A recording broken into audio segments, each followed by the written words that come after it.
Welcome once again to Jazz Lockdown, the program that puts our regular panelists of Pete Long, Alan Barnes and Alex Garnett to the test. You are invited to donate as little as £1 towards each show, which will be equally divided between the contributors, with 50% of the total amount going towards the Macmillan Cancer Support by following the PayPal link below. Chaired by Alyn Shipton, this week's special guest is Ken Peplowski.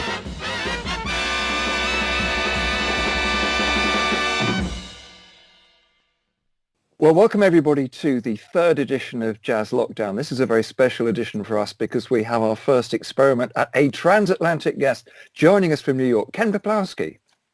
Hello. Hi. Hello. And our regular panelists in alphabetical order, Alan Barnes. Hello there. Alex Garnett. Hi. And Pete Long. So we're going to start with questions in alphabetical order. So Alan, we're going to start with you. In May 1985, which white-suited bandleader came to the Ritz Hotel in London to appear in a show celebrating the Cotton Club? Cab Calloway. Indeed, that's a mark for you. Now, can you remember at least two of the other American artists who appeared on that bill in the televised version of the concert, which I think my old chum Peter Clayton introduced? Yeah, I remember Doc Cheatham was on it. Yep. Max Roach was on drums. That's your two. There were two, actually three other people on it. What, musicians? Or? Yep. Well, or, no, two of them weren't musicians, but they have a lot to do with music and a lot to do with cab. The Nicholas brothers were there. They were, but they weren't doing much dancing because one of them was in a wheelchair. That's right. I remember seeing the producer's face because he'd been telling us that it's the first time they'd been together in so many years. And when he saw him in a wheelchair, it was a bit of a shock for him. The other one was Adelaide Hall. Oh, yeah, I remember now, yeah. Big link to last week. So, Alex, your question next. So, Alex, in 1961, the Tubby Hayes Quartet went off to New York in a union exchange for which American musician who was the very first to play as a solo guest at Ronnie's, where he stayed for 4 weeks?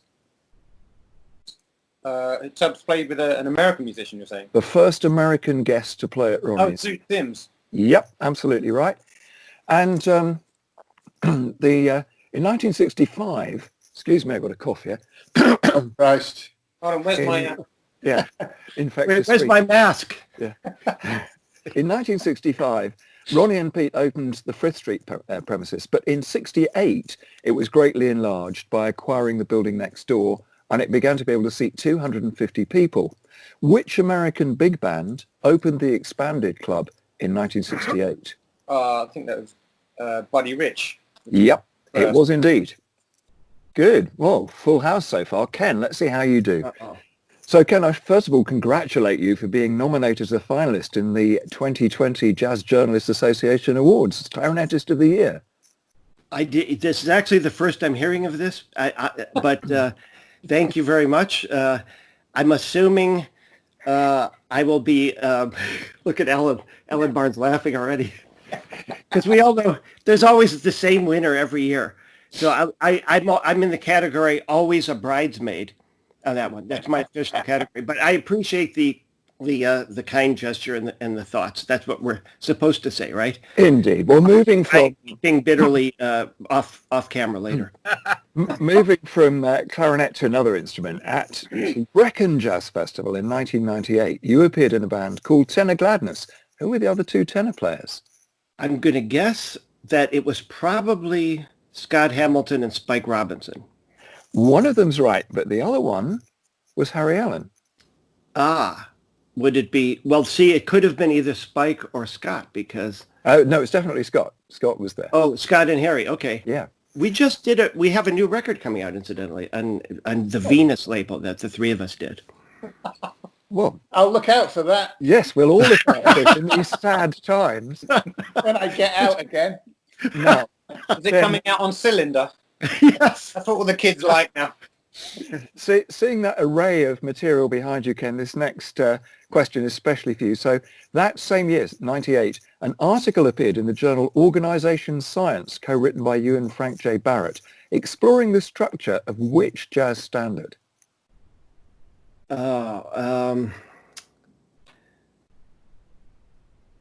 Was it Body and Soul? Well, very nearly, but not. The article began, it was called Minimal Structures Within a Song, an Analysis of... Honeysuckle Rose. I'm going to put you out of your misery. It was All of Me. All of Me. Okay. Yeah, we wrote this paper that was passed around these business schools for years because we did some talks about the relationship between playing in a band and running a business. Now that's all out the window, of course. But no, but the correlation of a good band leader is like as I would put it, a benevolent dictator, because you let the members shine and do their part, and that makes you look stronger rather than keeping down what you consider competition, that sort of thing. Well, we're going to move now to Pete, and this is an benevolent dictators. Oh, well, exactly. and we're after the resolute success of the Gillespie questions, I thought we'd move back to ducal territory this week. All right. So in December 2018, a newly rediscovered television film of Duke Ellington playing in an English cathedral in 1966 was shown in that very cathedral. Which was it? It's quite a new cathedral. Coventry. Correct. Woo! Now, they played The the only first... cathedral I've ever heard of. Well, then you might have a bit of trouble with this, because at that concert, which was a repeat of the first sacred concert, Duke added one piece specially for the Coventry performance. Do you know what it was? A piece of sacred music. Yes. Um, Named after a particular festival that turns up at the same time, but not quite the same time every year. well, not Swanage. I was thinking more of the ecumenical calendar. What, Easter or something? Indeed, it's called Come Easter, so I think you get a half for that. I think half a point. I mean, Half points. Right, we're going on to the next round. Before we actually do the next round, I just want to say thanks to everybody watching for donations which have come in. We'll all be able to buy a bar of chocolate. Unfortunately, a little bit of money has gone to Macmillan Cancer Nurses. Very important to remember other caring professions at this time when the world is focused on one thing. Cancer is still something that needs a lot of care, and Macmillan do a great job. So that's why one of the reasons we're here. So this is the round called Old Stuff. Alex, not quite so old as it has been before. Which jazz record shop was at 77 Charing Cross Road until it moved to Tower Street in 1980 and closed for good in 1992? Ray's. You had a choice of two. This was named after its owner and proprietor. It was John. He worked there. It's gone. I think Ken is waving. I know that. Dobells, right? Yep, you get a bonus point for that. Right, Alex, we're sticking with Dobell, so we see how we go. Doubled. Doug's 77 label issued 90 albums, almost all of them traditional jazz, blues or mainstream. But there was one contemporary British saxophonist, later famous for his collaboration with Jim Mullen, who recorded a quartet disc for Doug with Harry South, Phil Bates and Jackie Dugan. Who would that have been? That was Dick Morrissey. It was indeed. Well done. good album that is as well. Yeah, it is. It's a lovely Now, album. we've just got one bonus question for you, Alex, which picks up on the Dick Morrissey theme. Which Shetland-born bass player appears on Dick Morrissey's album After Dark with John Christensen and Martin Drew? Ron Matheson. Yep, indeed. I think there aren't that many Shetland-born bass players. There's a lot of people from Shetland. It's quite interesting. It's the saxophone, particularly. There's seems to be quite a thing up there. Yeah, they're always turning up in those Tommy Smith Young Jazz Musician of the Year competitions north of the border. Shettish jazz. Let's move on to Pete. Again, Ellingtonia. 10th of November 1946, Duke Ellington premiered his Deep South Suite in Chicago before bringing it to Carnegie Hall later that month for 2 performances. But people remember these concerts not because of that suite, but because a European musician was making his debut and his first American appearances with the band. Who was it? Django Reinhardt. That is correct. And the following month, this is a real obscure one, this is your bonus question. The following month, so this is December 1946, a review opened at the Broadway Theatre in New York starring Zero Mostel with music by Duke and Billy Strayhorn called A Beggar's Holiday. Which British opera was it based on? Oh, There's a big clue in the title. yeah. But my brain has just turned into blue tack. Think Kurt Weill and Bertolt Brecht. The Britney Opera. No, it's the Beggar's Opera. The Beggar's Opera. Anyway. Oh, yeah. Sorry, everyone. Ellington's bassist at that time was Oscar Pettiford. Do you know which of his predecessors was let go by Duke because he liked wearing carpet slippers on stage? And you can imagine, with the ducal fondness for uniforms, how that went down. 1946. His So predecessor. that was Junior Raglan, wasn't it? It was indeed. Well done. But I didn't know he wore slippers on stage. I wouldn't have known, but I asked Jimmy Woody why he left, and he said it was down to the slippers. Wow. So the late 40s were a hot period for Ellington sacking bass players because there was the Mingus incident as well. Yeah. Yeah, was that the one teasel fire axe thing? Yeah. That's the one. And the elegant letter. Lovely. So now, Alan, it's your turn. Which alto saxophonist? I'll start again. Which alto saxophonist recorded The Prettiest Gershwin with Strings, teaming up with a string orchestra in Stuttgart? That would be Johnny Hodges. It was. Which jazz organist joined Hodges for the albums Mess of Blues and Blue Rabbit? That was the guy who sounds like the cornet player. It's not Wild Bill Davison, it's Wild Bill Davis. That's good. And your bonus question is, who also played organ on some tracks with the Hodges Quintet just a little bit later on the album Stride Right? Oh, Christ. It wasn't Earl Hines, was it? It was. Bloody hell. There you go. Well done. Ken, your Yes. turn now. 3 incredibly easy questions for you. All right. So which guitarist made a record for Concord in 1991 called The Bossa Nova Years? Charlie Bird. Who else is on that album then? Let's see. Some young upstart named Ken. The last name's too hard to pronounce. I don't know. It's too difficult. Yeah. We'll stick with, I think the audience has probably got that one. Mike. Actually, as Spike Milligan referred to me once about my last name, this is very true. He said my last name sounded like a custard hitting a wall. Perfect. We'll all go back and say Peplowski. Yes. Yeah. Which film on which you appear on the soundtrack features another guitarist known as Emmett Ray? That's the Woody Allen movie. Wait a second. I'm drawing a blank. It's with Scarlett Johansson, Sean Penn. Sean Penn plays the character. Yes, of course. And I was just talking about this movie because it's a really great soundtrack, full of Django songs and.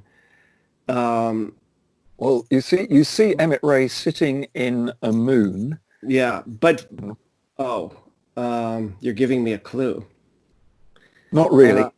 But the movie, strangely enough, it's never reissued. I don't know if there's a rights problem or something. Nobody can find copies of this. I can't remember the name. I've drawn a blank. I think Mr. Long might be going for the bonus point.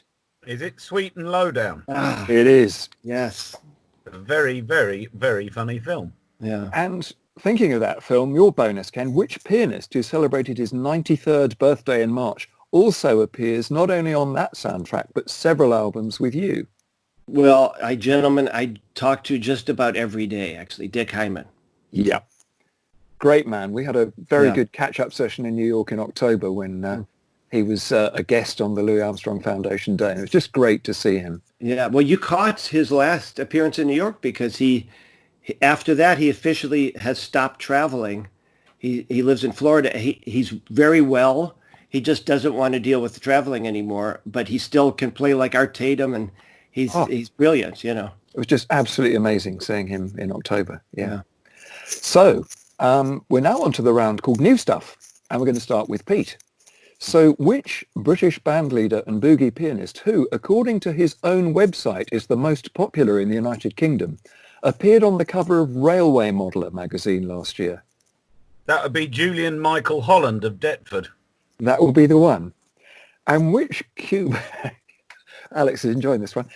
Which Cuban-born Jamaican trombonist regularly appeared with Jules from 1996 to 2002, once led a band called the Rudies, was awarded the MBE, and in earlier years played with Georgie Fame and the Blue Flames? Rico Rodriguez. Yes, indeed. Full marks. So, Alex, which singer, who's also a member of the Papini Sisters, appeared in last year's 60th anniversary of Ronnie Scott's show in various venues across the country? That's Hammersmith. Emma Smith. Emma Smith. Indeed. And with which pianist did Emma appear at Ronnie's this February for the Valentine's Day special? Oh. She's been doing quite a lot of work with him. He clues dramatically.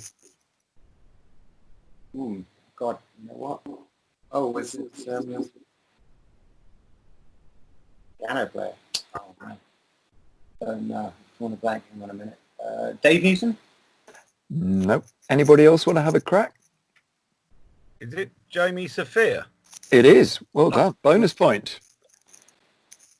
Ken, at which jazz club in Dorking did you make a record with Alan Barnes? Come on, Ken. This was important. I barely remember what I had for breakfast yesterday. Well, I thought you might be able to look at the album behind you. Don't ask me that question. I like the premise at which jazz club in Dorking. It conjures up a picture of Dorking High Street, like with Mintons and the Five Spot and all that down there. Live at Dorking Jazz Club. Almost. It's a little wetter than that. The Cotton Club of Dorking. Let's see. The jazz world of Dorking. We could ask the owner of Woodville Records to put us out of our misery. It's the Watermill, live at the Watermill. Oh, good God. Do you remember those royalties I gave you? I will have you know, of all the record company people, Alan was one of two that I ever got royalties from. I noticed that's the past tense. Thank you. Okay. Thank you. Well, Alan Barnes, you'll be hearing from my law firm later on. I'll go through accounts when you're gone. Yeah. So, Ken, your second question. Which two vocalists appeared in Bill Charlap's Broadway to Harlem show at Jazz at Lincoln Center in 2016, along with you and Houston Person? Okay. That would have been Sandy Stewart? Nope. Oh, boy. One male, one female to help you out. Kurt Elling? Nope. Good Lord. One had a very famous brother. The one is the girl with the she wears big glasses. Yeah. Yeah, and now again her name has completely escaped me.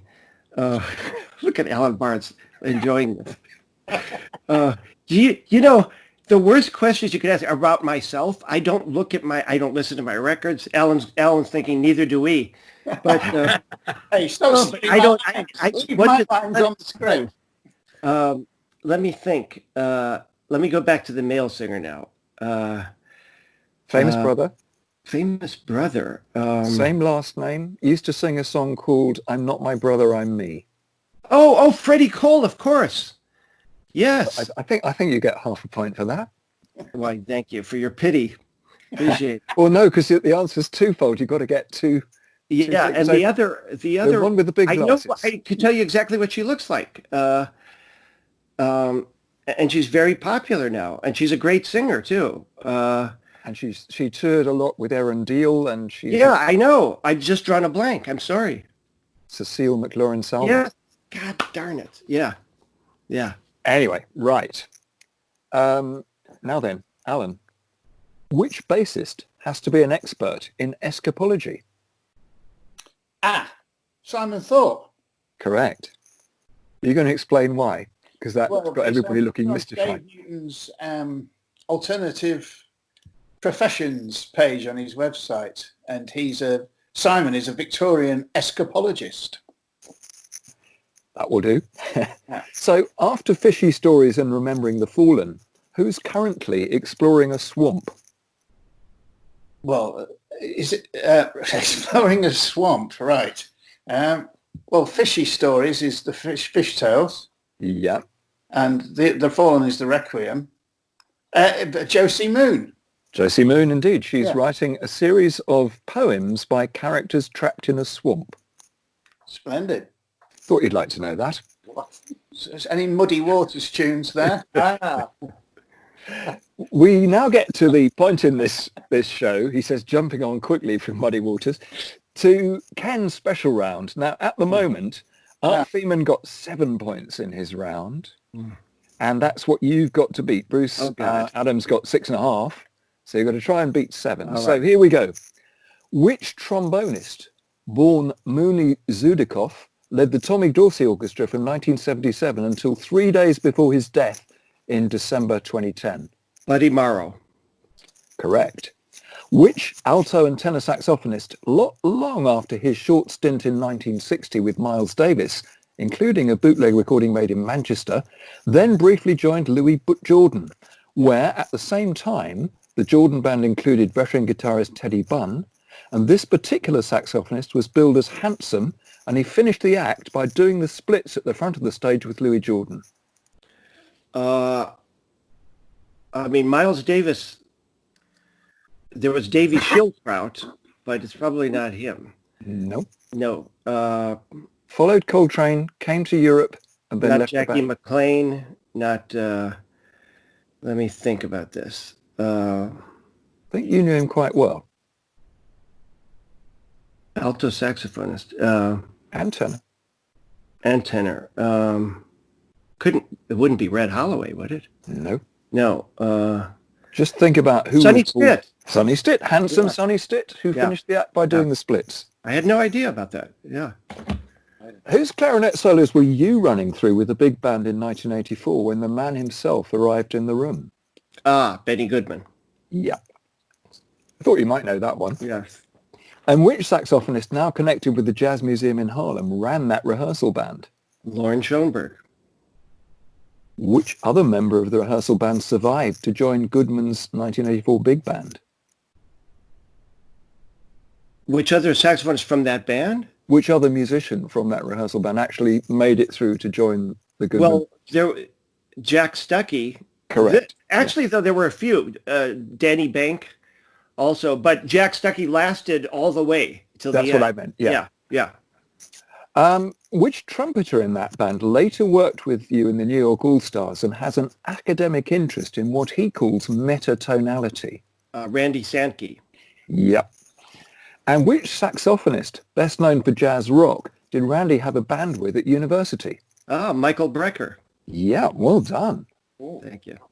With which New York swing band did Randy play alongside fellow trumpeter Spanky Davis in the late 80s until the leader's death at the end of 1991?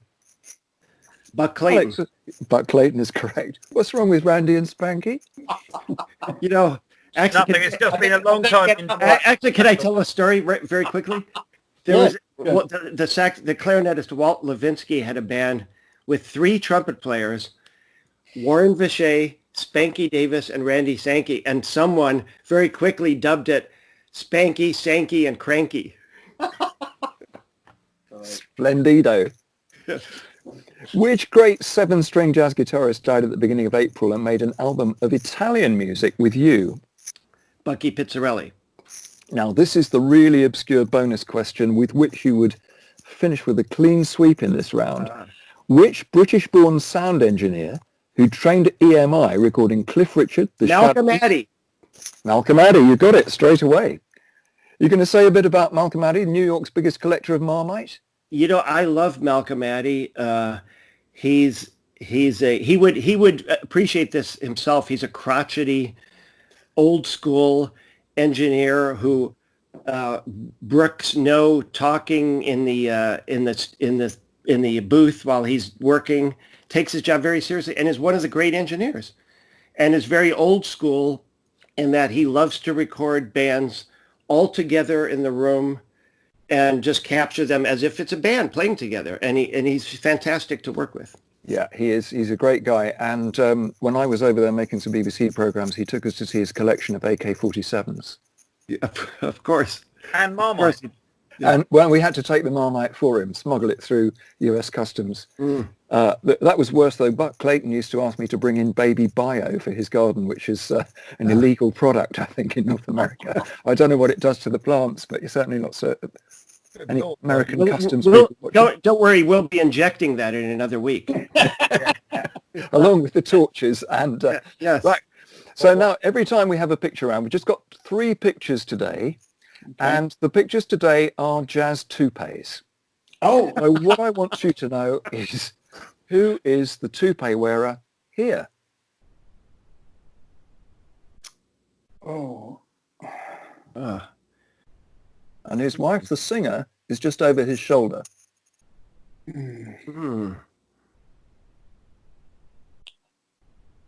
Is it a New Orleans musician? It is. Is that Edmund Hall? Nope. No.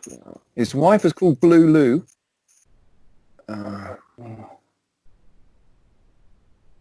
Boy.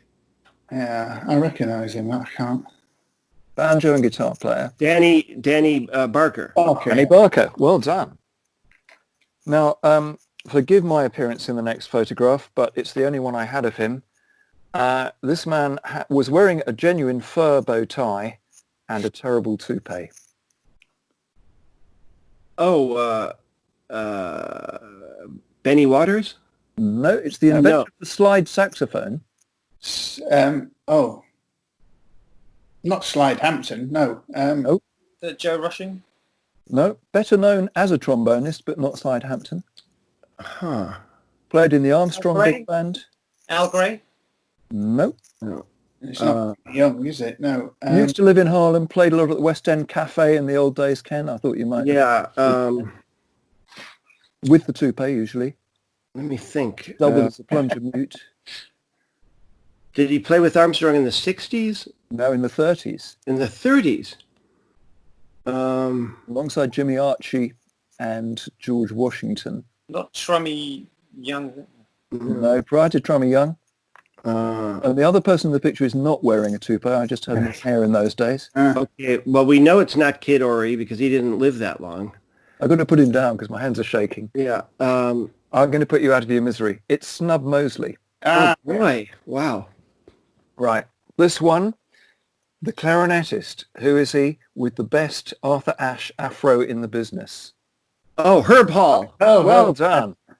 Excellent. Ruby Braff used to call him the ice cream cone, didn't he? With the Well, that's brilliant, everybody. We've got now to the quickfire round. So this is one where just first person to answer or put their hand up and answer may get the point. We'll see what happens. So we're going to pick up from the last question in the last show. In 1974, Paul Gonsalves passed away in which London taxi driver and saxophonist? Sharp. Sorry. Well, Alan shouted it. I think just come in. Yeah. A regular visitor to London in 1965, Gonsalves recorded an album with Tubby Hayes, Ronnie Scott, Jack Sharp, and which other saxophonist? Tony Coe. Correct. Well done. A huge fan of Tony Coe, which American composer hired him for most of the Pink Panther series of soundtracks? Henry Mancini. I think that's a tie between Ken and Alan, so I'm going to give you a half point each for that. Give it Ken, he needs it. Who was the original tenor player on the first soundtrack of that series? Johnson. Yeah. I think Pete had that by a nanosecond. Also had a very impressive toupee, I may add. Yes, absolutely. I couldn't find... I did take some pictures of him in Birmingham when he was at the Birmingham Jazz Festival, but I couldn't find any of them to make the full toupee. Is that what plas means? Well, it's not a nickname you give to somebody with a syrup on, is it? Plas? No, he had that most of his life. That's a good question. I don't know. No, I don't know what it came from either. Yeah. But you can, maybe one of you can tell me what the name of his first release was in 1956. Under his name? Yeah. Not TikTok. Here's Plas Johnson. Walking the Good guess. Blues. No, it was called Bop Me Daddy. Great. My Heart Belongs to Daddy was covered by many vocalists over the years, but who sang one of the raunchiest versions in the 1960 film Let's Make Love? Marilyn Marilyn Monroe. Monroe. Oh, now is that Ken or Pete first? Oh, Ken I needs think it. Pete. No, actually, seriously, Pete had it. Oh, you get half a point each then. That's democracy in She had action. really good woolly on as well. She was wearing just a woolly and leggings. Mm. I was 9 when I saw it, and I haven't really recovered since, to be honest. Well, as part of your recovery, she appeared in another film with Tony Curtis and Jack Lemmon as members of an all-female band. What was that film called? Unlike it, Something like that. Hot. Yeah. It was one each, isn't it, that? I think that's one each all round. I'm not going to add that on. That's just one for everybody. Very good. delay here. Which instrument did Tony Curtis mime to in that film? Tenor sax. Excellent. I think that's Pete, isn't it, Just? Yeah. Who coached Curtis in that role as to how to hold and look as if he was blowing the instrument? Not Georgie Auld. It was. It actually wasn't, but it was somebody who Alcon. no, somebody who played a lot of woodwind instruments, and I choose that term deservedly, and I think lasted until quite recently. Frank West. No, I'm going to put you out of your collective misery here. Dave Pell. Ah, yeah. 20 years earlier. Can I just say one thing about him? I Yes, played please. with him just 2 or 3 years ago, and he was close to 100 years old. Still could play well, and his saxophone was Lester Young's first tenor, which was given to him on a permanent loan by Lee Young. Wow. Yeah, Because he was an LA musician, wasn't he, for a long time? yeah. Wow. Where is it now? Don't know. I mean, the funny thing was Dave even made a joke about this. He said, after I die, he's supposed to get the horn back, but I've, of course, have outlived, I outlived everybody, but I have no idea where it is now. Wow. Amazing story. Yeah. Well, 20 years earlier, a film with an identical title, Some Like It Hot, was the debut of which drummer as a Gene band Krupa. leader? Gene Krupa is correct. Now, Gene is one of these people who everybody thinks of in connection with Goodman and everything else, but he did develop certain aspects of the drum kit which he actually absorbed into the kit before anything else. So just give me a couple of the things that Gene basically added to the kit early in the life. A cowbell. Hi-hat. Hi-hat. Hi-hat and cowbells, that's half a point each. You both... And it was Gene the first one to tune the tom-toms.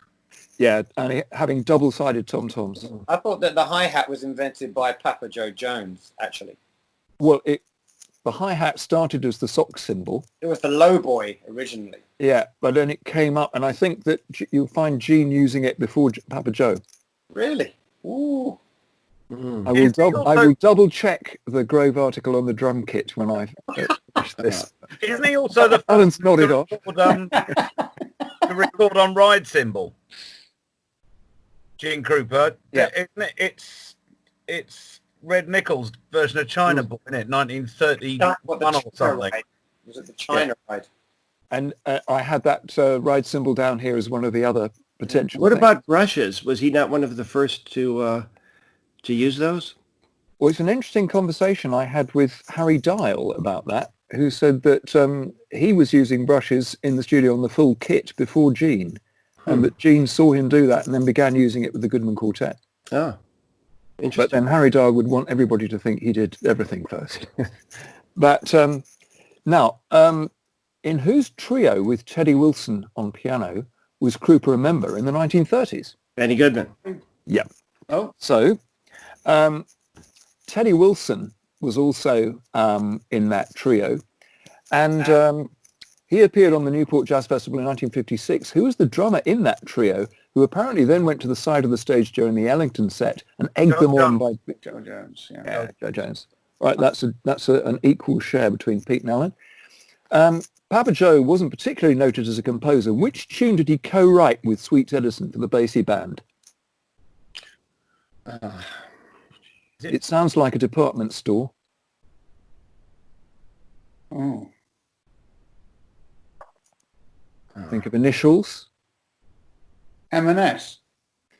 Very close, but if they're MS. if they're called Harry and Joe, H&J. well, how did you guess that one, Alan? Damn. Don't belittle my half points, Alan, please. I know. I'm very glad that somebody gets them. Um, So, which West Coast flugelhorn player recorded H&J on his album Courts the Count? Shorty Rogers. Yeah, absolutely. Who did Shorty often team up with on his latter-day trips to the UK? Bud Shank. Yeah, Bud Shank. yeah. And in which country was Bud one of the very first Americans to record making a jazz album with the strings of Len Mercer? Sweden. Nope. India. It begins with the same letter, but it's a little bit closer to Europe than India. Indiana. Italy. Who said Italy? Italy. Yeah. And which trumpeter and vocalist later followed him with the same Italian band on the album Angel Baker. Eyes? Yeah, Chet Baker. Well done. Very nearly at the end here. Which That was one of Chet Baker's 10,000 albums. Yeah. So the next question is about one of those 10,000. So which seasonally titled tune appeared on Baker's Riverside album Chet in the band that also included Bill Evans in 1959? Autumn in New York. Neither of those is right. No. Seasonally titled. Only got 4 to choose from. Autumn Serenade. Here. Well, it's the right season, Alex, so I'll give you a half point for that. But it is autumn. Oh, it's autumn. Okay. And you'd have got a half point for September Song, which is also on the album. So we've got to the very last question. I can't imagine who set this question. In which 1963 film starring Susan Hayward did Chet Baker make a brief appearance accompanied by the Stan Tracy Trio? I Want to Live. Nope. Is it the one about Ruth Whatsits? No. Yeah, crisps, aren't they? Hey? Are they crisps? Lassie Gets a Wart. No, that's James Moody and Stan's Trio. Oh, I'm so sorry. That's Before your dog makes a reappearance, Ken, I think we should probably say it was Stolen Hours. I don't know. So now is my moment when I have to try and work out what everybody's got. So We've got everything except a future. Come now. right, so it's complicated. Oh, very close. Do you realize how many gigs I'm missing right now? Yeah. I do. So in 4th place with a very respectable 7 is Alex. In 3rd place, I was going to say joint second, but actually in 3rd place with a very good 12.5 is Pete. Half a point above that with 13 points is Ken. And with 13.5, it's Mr. Barnes. But Ken also is the triumph of the special guest round with 10 points, which puts him in an unbeatable position since there are only ever 10 questions in that round. So we're going to see how our next guest, who's going to be Dave Newton, gets on when he joins us for the next show. And after that, I can also announce that we'll be joined by Claire Martin for a future instalment. So we'll see who comes along in those shows. But first of all, I'd like to say a really big thank you to Ken for getting up at some ungodly hour of the morning in New York to join us today. So thanks, Ken. Thank you. Gents, I had a great time. Really, very, very much fun. And we all need that right now. So thank you. Yeah. Thanks again to all our regular panelists. And thanks to all of you for contributing to Macmillan Cancer and to the Tiny Musicians Fund as well.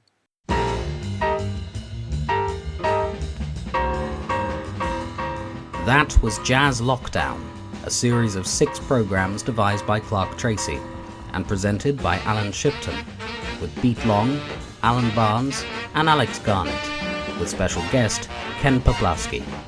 You are invited to donate as little as £1 towards each show, which will be equally divided between the contributors, with 50% of the total amount going towards the Macmillan Cancer Support.